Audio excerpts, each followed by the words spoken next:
साल 1957, Soviet union का गांव किस्थीम। इसके बाहर एक बोर्ड लगा है, अगर यहाँ से गुजर रहे हो तो गाड़ी मत रोकना और यहाँ रुकने का मतलब है मौत।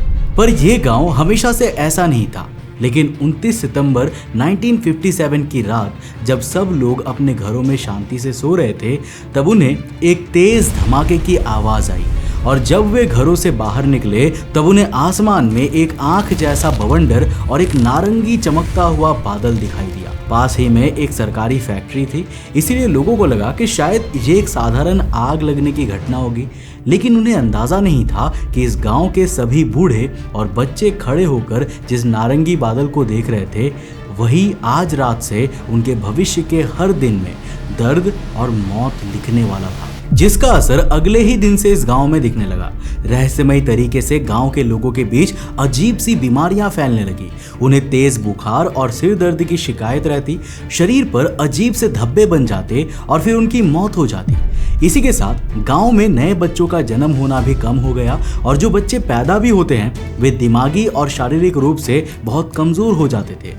कुछ के तो शरीर के अंग ही गायब होते थे, किसी की आंख, किसी का हाथ तो किसी का पैर गायब होता था। और इन सब घटनाओं के साथ गांव में और भी कुछ अजीब चीजें हो रही थी, जैसे गांव की मिट्टी और नदियों के पानी में रात के समय कुछ अजीब से चमकीले कण देखने को मिलते थे। गांव में रहने वाले हर इंसान को अंदाजा था कि उनके साथ कुछ अजीब हो रहा है, लेकिन आखिर वो क्या हो रहा था और क्यों इस गांव में ये अजीब घटनाएं हो रही थी और आज भी हो रही है। आज की इस कहानी में हम बात करने वाले हैं इसी किस्थीम डिजास्टर के बारे में। सो हेलो गाइस, मैं हूं कौशिक और चलिए शुरू करते हैं एक और नए एपिसोड को।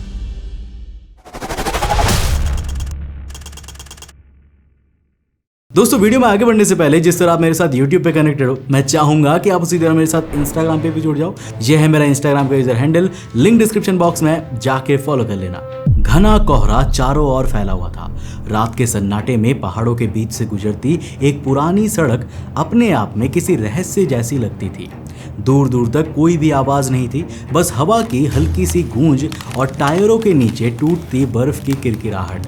सड़क के किनारे लगे पीले चेतावनी बोर्ड अंधेरे में हल्के हल्के चमक रहे थे। उन पर लिखा था कि गाड़ी को तेज चलाओ और किसी हाल में मत रोकना। ये रास्ता रूस के यूराल पर्वतों में है, जहां जमीन के नीचे इतिहास का सबसे खतरनाक सच दफन है।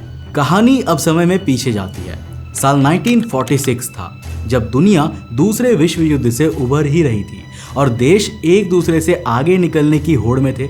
अमेरिका ने परमाणु बम बनाकर शक्ति दिखाई थी, जिससे लड़ने के लिए स्टालिन ने आदेश दिया कि सोवियत यूनियन को भी अपनी परमाणु ताकत बनानी होगी। इसी आदेश से जन्म हुआ एक ऐसे गुप्त शहर का जो किसी नक्शे पर नहीं था। इस शहर का नाम था चेल्याबिंस्क 40 और इसके सेंटर में था मायाक प्लांट, जहां दिन रात प्लूटोनियम तैयार किया जाता था। इस शहर के चारों ओर ऊंची बाड़ें थी, बाहर से किसी को अंदर आने की इजाजत नहीं थी। हजारों मजदूर और कैदी यहाँ पर काम करते थे। वे जानते थे कि जो काम वे कर रहे हैं वो बहुत ही खतरनाक है, लेकिन उन्हें चुप रहना सिखाया गया था। इसके अलावा ये फैक्ट्री जिस गांव में थी, वहाँ हर घर के दरवाजे पर पहरा था, हर आवाज पर नजर रखी जाती थी। अंदर फैक्ट्री के गलियारों में मोटी धूल, गर्म हवा और धातु की गंध घुली रहती थी। बड़े बड़े टैंक जमीन के नीचे बनाए गए थे, जिनमें लिक्विड रेडियो एक्टिव कचरा रखा जाता था। इन टैंकों के चारों ओर पाइप लगे थे ताकि अंदर का तापमान ठंडा बना रहे, पर रख रखाव की कोई बेहतर व्यवस्था नहीं थी और पूरा फोकस बस तेजी से यूरेनियम प्रोडक्शन पर था। वक्त गुजरा और हालात धीरे धीरे खतरनाक बनते गए। साल 1957 तक उन टैंकों में इतना रेडियो एक्टिव वेस्ट भर चुका था कि जरा सी भी गलती तबाही ला सकती थी, और यही हुआ भी। उस प्लांट के टैंक नंबर 14 में महीनों से ठंडा पानी नहीं पहुंच पा रहा था। कई टेक्नीशियंस चेतावनी दे चुके थे कि टैंक का तापमान बढ़ रहा है और कोई बड़ा इंसिडेंट हो सकता है, लेकिन ऊपर बैठे अफसरों को सिर्फ हथियार बनाने के लिए यूरेनियम चाहिए था, गांव के लोगों के लिए सुरक्षा नहीं। जिसके बाद धीरे धीरे उस टैंक के अंदर दबाव बढ़ता गया और फिर आया 29 सितंबर 1957 का दिन। शाम के 4:20 पर आसमान पूरी तरह साफ था। फैक्ट्री की इमारतें शांत दिखाई दे रही थी, पर जमीन के नीचे गर्मी अपनी सीमा पार कर चुकी थी। टैंक नंबर 14 के अंदर का तापमान 350 डिग्री सेल्सियस तक पहुंच गया था। कुछ पल बाद अचानक एक भारी धमाका हुआ जिसने पूरे एरिया को हिला दिया। कंक्रीट का 160 टन वजनी ढक्कन हवा में उड़ गया। आग और धुएं का बवंडर बनकर रेडियो एक्टिव पार्टिकल्स आसमान में फैल गए और पूरे आसमान में अजीब सा नारंगी बादल फैल गया। पास के गांव में सो रहे लोग धमाके की आवाज सुनकर अपने घरों से बाहर निकल आए और आसमान में उठते उस नारंगी बादल और आग के बवंडर को देखने लगे। उस समय गांव का लगभग हर इंसान इस नज़ारे को देख रहा था, जिसमें बच्चे, बूढ़े और जवान सब मौजूद थे। सबको लगा कि फैक्ट्री में कोई छोटा हादसा हुआ है, लेकिन उन्हें अंदाजा नहीं था कि इस दौरान वो धुएं के बादल के रेडियो एक्टिव पार्टिकल्स लगातार उनके शरीर में समा रहे थे, उनके डीएनए को डैमेज कर रहे थे और अब इन सब लोगों और इस गांव का भविष्य रेडिएशन से भर चुका था।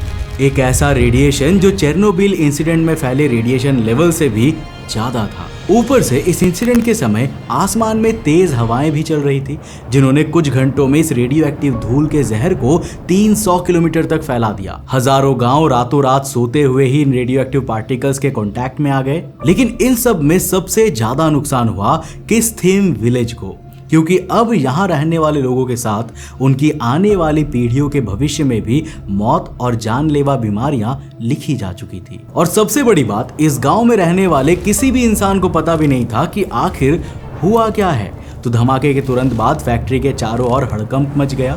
सैनिकों ने एरिया को सील कर दिया और बाहर किसी को भी जाने की परमिशन नहीं दी। रेडिएशन के सीधे कांटेक्ट में आने वाले प्लांट के कर्मचारियों को पहचान कर रातों रात गायब कर दिया गया ताकि कोई भी प्रूफ ना बचे। उसी रात सरकारी अखबारों में जानबूझकर एक छोटी सी खबर छपवाई गई कि आसमान में कोई अजीब नेचुरल लाइट दिखी है, जिससे लोगों को डरने की जरूरत नहीं है, ये बस एक रेयर नेचुरल फिनोमिनन है। लेकिन किस्थीम के लोगों को अंदाजा लग गया था कि कुछ बहुत बुरा हुआ है, क्योंकि अगली ही सुबह से उन्हें अपने गांव में अजीब चीजें होती हुई दिखने लगी थी। सूरज की पहली किरण जब उराल पर्वतों पर पड़ी तो सब कुछ सामान्य दिख रहा था। खेतों में बर्फ चमक रही थी और गांव के बच्चे नदी के किनारे खेल रहे थे। किसी को पता नहीं था कि जिस हवा में वे सांस ले रहे हैं उसमें अब मौत तैर रही है। पहले दिन कुछ किसानों ने नोट किया कि खेत की मिट्टी में अजीब सी गंध है। जिन पेड़ों पर कल रात तक बर्फ जमती थी उनकी पत्तियां राख जैसी हो गई थी। नदियों का पानी ट्रांसपेरेंट दिखता था, लेकिन उसका स्वाद मेटालिक हो गया था। धीरे धीरे लोगों को सिर दर्द, उल्टियां और थकान महसूस होने लगी। उन्होंने सोचा मौसम बदल रहा है, लेकिन जब लोग लगातार मरने लगे तो गांव में डर फैल गया।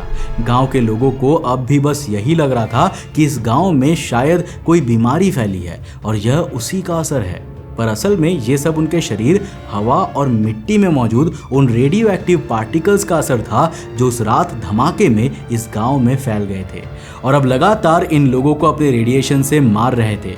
जिन रेडियो एक्टिव पार्टिकल्स में मुख्य रूप से थे सीजियम 137 और स्ट्रोंटियम 90। कुछ ही दिनों में ये जहर खेतों की फसलों में पहुंच गया। दूध देने वाली गायें बीमार पड़ने लगी और बच्चों में कमजोरी बढ़ गई। गांव में रेडिएशन से हो रही मौतों और फैल रही बीमारियों के बारे में जब देश के बड़े अधिकारियों को पता चला, तब सरकारी अफसर गांव में आए तो, लेकिन उन्होंने लोगों को कुछ बताया नहीं। उन्होंने बस फसलें जलाई, कुएं बंद किए और कहा कि ये सामान्य जांच है, पर असल में वे रेडिएशन के फैलाव को माप रहे थे। हर खेत में एक छोटा सा डिवाइस गाड़ा गया जो हवा में मौजूद रेडिएशन को रिकॉर्ड कर सकता था, और जब इन्होंने रेडिएशन लेवल मेजर किए तो सरकार के भी कान खड़े हो गए, क्योंकि इस गांव के कुछ इलाकों में तो रेडिएशन लेवल इंसानों के लिए खतरे की सीमा से 10,000 गुना ज्यादा था, जो सच में काफी डरावने लेवल्स पर था। अब सरकार ने तुरंत एक सीक्रेट आदेश जारी किया, स्टार्ट द इवैक्यूएशन, पर जनता को कारण मत बताओ। सैनिक ट्रकों में आए और रातों रात पूरे गांव को खाली करा दिया गया। किसी को अपने घर से कुछ भी लेने की अनुमति नहीं दी गई। लोग सोच रहे थे कि शायद फैक्ट्री बंद होने वाली है या कोई मिलिट्री एक्सरसाइज हो रहा है, लेकिन असल कारण कोई नहीं जानता था। लेकिन यहीं से शुरू हुआ कहानी का सबसे डरावना पहलू, जिसने इस इंसिडेंट को दुनिया के सबसे भयानक और खतरनाक रेडियो एक्टिव डिजास्टर में बदल दिया। तो लोगों को गांव से निकालने के बाद सोवियत सरकार ने इस गांव को नेचर रिजर्व एरिया घोषित कर दिया और लोगों को वादा किया कि वो उन्हें किस थीम में मौजूद उनकी जमीन और घर के बदले एक नया घर और दूसरी खेतों की जमीन देगी। लेकिन कई सालों तक कैंप्स और अपने रिश्तेदारों के घर इंतजार करने के बावजूद जब लोगों को सरकार की तरफ से कुछ नहीं मिला तो उन्होंने वापस अपने गांव में जाकर रहने का फैसला किया। वैसे भी अभी भी इन गांव वालों के साथ साथ देश के लोगों को ये नहीं बताया गया था कि आखिर किस थीम में असल में हुआ क्या था। इसीलिए गांव वालों को लगा कि शायद सरकार ने जिस मिलिट्री ट्रेनिंग के लिए उन्हें हटाया था वो पूरी हो गई होगी और अब उनका गांव सेफ है। जिसके बाद एक एक करके लोग वापस जाकर किस थीम के अपने घरों में बसने लगे। उन्हें देखकर बाकी कई लोगों को भी हिम्मत मिली और वे भी अपने परिवारों के साथ वापस किस थीम लौट गए और फिर से अपने खेतों में काम करने लगे, इस बात से अनजान कि इस जमीन पर वापस लौटकर उन्होंने अपनी जिंदगी की सबसे बड़ी गलती की है। क्योंकि कुछ समय बाद इन लोगों की तबीयत दोबारा खराब होने लगी और गांव में मौतों का सिलसिला फिर से शुरू हो गया। यहाँ तक कि अब तो समय के साथ कंडीशन और भी खराब होने लगी। औरतों में अचानक से मिसकैरेजेस बढ़ने लगे। गांव में नए बच्चों के पैदा होने की संख्या ड्रास्टिकली घट गई और जो बच्चे पैदा भी हो रहे थे ना, उनमें अजीब बीमारियां थी। वे शारीरिक रूप से विकलांग होते थे, किसी के पैर नहीं होते, किसी के हाथ खराब होते, कोई मानसिक रूप से कमजोर होता। सरकारी डॉक्टर्स गांव में जाकर लोगों की जांच करते पर रिपोर्ट्स सीधे मिलिट्री ऑफिस भेज दी जाती। बीमारियों के नाम बदल दिए जाते ताकि असली कारण कोई भी ना जान सके। जिन परिवारों ने अपने किसी सदस्य को खोया उन्हें मौत का कारण बताया गया लंग्स इन्फेक्शन। असल में उनके लंग्स में रेडियो एक्टिव डस्ट जम चुकी थी। यह कितनी बड़ी तबाही बन चुकी थी इसका अंदाजा आप इसी बात से लगा सकते हो कि साल 1960 तक इस इलाके में लगभग 2 लाख लोग इस रेडिएशन से अफेक्टेड हो चुके थे। साथ ही इसी दौरान सीक्रेटली सोवियत वैज्ञानिकों द्वारा इस गांव की मिट्टी में किए गए टेस्ट बता रहे थे कि यहाँ की मिट्टी नॉर्मल से हजारों गुना ज्यादा रेडियो एक्टिव है और यहाँ इंसानों का रहना जानलेवा है। लेकिन इसके बावजूद भी अब सोवियत सरकार इस गांव के लोगों को यहाँ से निकालने के लिए नहीं कह रही है। ऊपर से सरकार उन्हें फ्री ट्रीटमेंट और कुछ छोटी सरकारी पेंशन जैसी योजनाएं देकर यहाँ इन सब खतरों के बावजूद भी रहने के लिए इनडायरेक्टली फोर्स कर रही थी। तो इसका सिंपल सा जवाब है एक्सपेरिमेंट्स। जी हाँ, सोवियत सरकार के लिए अब इस गांव में रहने वाले उसके नागरिक कोई इंसान नहीं बल्कि चलते फिरते टेस्ट सब्जेक्ट्स थे जिन पर सोवियत वैज्ञानिक लगातार जानलेवा रेडिएशन के इफेक्ट्स को स्टडी कर रहे थे। वे हर कुछ समय में पूरी तरह सील्ड न्यूक्लियर सूट्स पहनकर आर्मी के साथ यहाँ पर आते, गंभीर रूप से बीमार लोगों और बच्चों के ब्लड सैंपल्स और एक्सरे कलेक्ट करते और उनके ऊपर रेडिएशन के असर से हुए चेंजेस को स्टडी करते। लोगों को तो बस यह सरकार की फ्री मेडिकल हेल्प लगती पर उन्हें इस बात का अंदाजा ही नहीं था कि उनके साथ क्या हो रहा है। यहाँ गांव के लोगों ने कुछ बातें और भी नोटिस की कि उनके जमीन और नदियों में रात के समय कुछ अजीब से पार्टिकल्स चमकते हैं जो असल में रेडियो एक्टिव पार्टिकल्स ही थे और ये सब रेडिएशन के कारण ही हो रहा था। पर गांव के लोगों के लिए ये बस एक मिस्ट्री थी और कुछ लोगों के लिए गांव को दिया गया किसी शैतान का श्राप था। लेकिन गांव का एक लड़का था जो इन सभी बातों और सरकार के झूठ पर विश्वास करने के बजाय अपने गांव में हो रही इन अजीब मौतों और फैलती बीमारियों के पीछे का रहस्य सुलझाना चाहता था, क्योंकि उसे पता था कि कुछ तो ऐसा है जो सरकार उनसे इस गांव के बारे में छिपा रही है। और आखिरकार उसने इस सच्चाई को दुनिया के सामने लाया भी, पर आखिर कैसे? तो मार्च 1958 में इसी बंजर और जहरीली जमीन पर एक बच्चा जन्मा, गौस्मान काबिरोव। गौस्मान का जन्म उस समय हुआ था जब देश में इस घटना को लगभग भुला दिया गया था। वो बड़ा हुआ तो उसे हमेशा लगा कि उसका गांव कुछ अलग है। यहाँ लोग अक्सर बीमार रहते थे, बच्चे कमजोर पैदा होते थे और खेतों में काम करने वाले मजदूर जल्दी मर जाते थे। किसी ने कभी कुछ कहा नहीं, पर हर चेहरे पर एक डर छिपा हुआ था। स्कूल में पढ़ाई के बाद वो अक्सर नदी किनारे बैठता और सोचता कि पानी इतना शांत क्यों है, जबकि उसके भीतर कुछ बेचैनी थी। समय के साथ साथ उसने समझा कि उसके गांव की ये बीमारियां प्राकृतिक नहीं है। जिसके बाद साल 1991 में जब सोवियत यूनियन का पतन हुआ तो पहली बार कुछ सरकारी दस्तावेज बाहर आए। लोगों ने जाना कि कई साल पहले यहाँ एक रेडियो एक्टिव एक्सप्लोजन हुआ था। उस वक्त गौस्मान जवान हो चुका था। उसने अखबारों में ये खबर पढ़ी और मानो किसी पहेली का आखिरी टुकड़ा उसे मिल गया। उसी पल उसने तय कर लिया कि अब वह अपने गांव की सच्चाई दुनिया को बताएगा। उसने एक छोटा सा डिवाइस खरीदा, गाइगर काउंटर, जो रेडियो एक्टिविटी मेजरिंग के लिए प्रयोग होता है। वो हर सुबह अपने गांव के चारों ओर घूमता और उस डिवाइस की आवाज सुनता। हर बार जब वो बीप तेज होती, उसका दिल भी वैसे ही तेज धड़कने लगता। उसने खेतों, घरों और पानी के किनारों से दर्जनों जगहों से सैंपल्स इकट्ठा किए। हर सैंपल ये साबित करता कि यहाँ की मिट्टी और हवा सांस लेने के लिए खतरनाक स्तर पर जहरीले रेडिएशन से भरी है। गोस्मान ने ये डेटा इकट्ठा कर अपने कमरे में रखा। उसकी पत्नी मीलिया नोटबुक में हर मेजरमेंट और तारीख लिखती। उन्होंने गांव के लोगों की बीमारियों का रिकॉर्ड तैयार किया, कितने बच्चे मरे, कितनी महिलाएं गर्भवती नहीं हो पा रही थी, कितने जवान लोग इंसिडेंट के तुरंत बाद अचानक बीमार हुए।